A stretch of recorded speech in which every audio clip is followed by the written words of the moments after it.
Greetings, I'm Hurt Castro, coming to you from our state-of-the-art Suspension Development Center in Colorado Springs. Today we're going to learn how to service the Mission Control damper on the SHOX Lyric and Totem forks. Here are the 3 steps.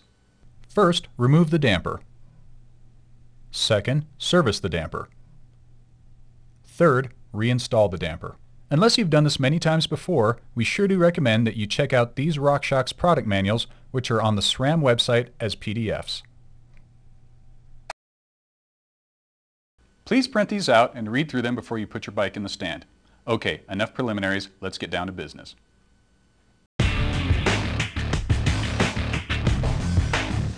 At this point, you should already have the lowers removed from your fork. Turn the blue high-speed compression knob clockwise to set it in the maximum compression position.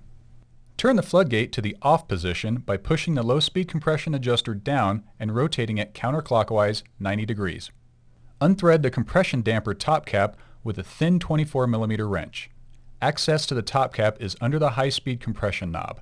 Or, there's another way to access the damper. Insert a 2.5mm hex wrench into the gold low-speed compression knob and turn it counterclockwise until it stops. This allows maximum insertion depth for the 4mm wrench. Gently grasp the low-speed compression knob with a crescent wrench, using a 4mm hex wrench to remove the low-speed compression screw. Lift and remove the low-speed compression knob. Using a 1.5mm hex wrench, loosen both retaining bolts on the high-speed compression knob, then remove the high-speed compression knob. This allows access to the top cap. Unthread the compression damper top cap using a 24mm socket wrench. Remove the compression damper from the upper tube and crown by pulling up on it and gently rocking it from side to side.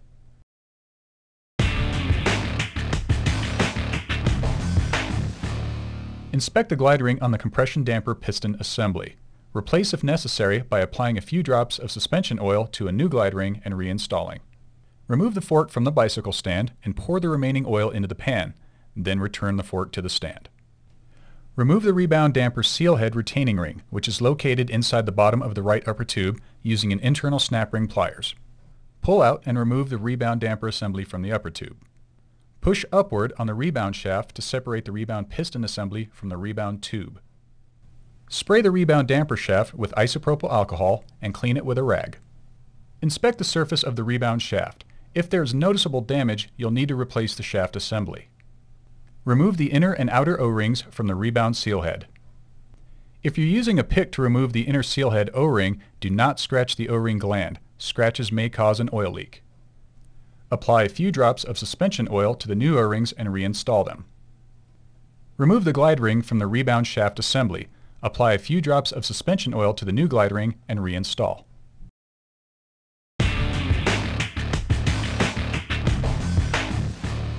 Install the rebound shaft assembly into the rebound tube. Be sure not to damage the rebound seal head inner O-ring by applying a bit of grease to the inside of the O-ring, then gently pushing the rebound shaft through the O-ring and seal head until the shaft is fully extended. Install the rebound assembly into the upper tube and secure with a retaining ring using internal snap ring pliers. Make sure the retaining ring is securely fastened in the upper tube groove.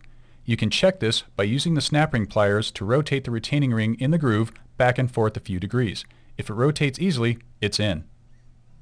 Measure and pour 5-weight suspension oil into the upper tube through the crown using 112 milliliters for the Lyric and 137 milliliters for the Totem.